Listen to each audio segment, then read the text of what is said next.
ಎಷ್ಟು ಹೇಳ್ತೀಯ ಕನ್ನಡದಲ್ಲಿ ಕೇಳ್ತೀವಿ, ಸರಿಯಾಗಿ ಕೇಳ್ತೀವಿ. ನಿಮ್ಮ ಹೆಂಡತಿ ಸೌಖ್ಯವಾಗಿದ್ದಾರೆ ಅಂತ ಹಂಗೆ ನಿಮ್ಮ ಹೆಂಡ್ರೆಲ್ಲ ಸೌಖ್ಯವಾಗಿದ್ದಾರೆ ಅಂದರೆ ಅವ್ನು ಕಕಾಬಿಕ್ಕಿ ಆಗ್ಬಿಟ್ಟ.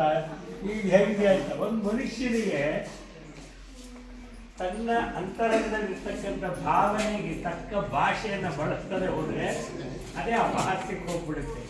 ಅದು ನಮ್ಮ ವಿಶ್ವಮೂರ್ತಿ ಕಾಲೇಜಿನ ಉಪನ್ಯಾಸಕರಾಗಿ ತನ್ನ ಅದರಿಂದ ಐರನ್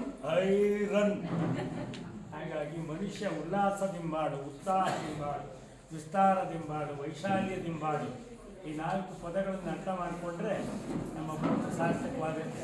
ನೀವು ಸ್ನೇಹ ವಿಲನಾದಿದ್ದೀರಿ. ಉಪಾಸನೆ ಹೇಗೆ ಮಾಡಬೇಕು ಅನ್ನೋದಕ್ಕೆ ನಮ್ಮ ರಮೇಶ್ ಮಾಮ ನಮಗೆ ಯಾವತ್ತೂ ಒಂದು ಉದಾಹರಣೆ. ಮಹಿಳೆಯರು ಸೇರ್ಕೊಂಡ್ಬೇಡಿ.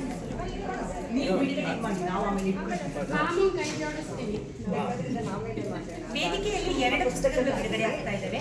ಒಂದು ನಮ್ಮ ಕಥೆ ಕವನ ಸ್ನೇಹಿಯ ಪುಸ್ತಕ ಆದರೆ ಇನ್ನೊಂದು ಶ್ರೀಮತಿ ಲಲಿತಾ ಬೆಳವಡಿಯ ಅವರ ಪುಸ್ತಕ.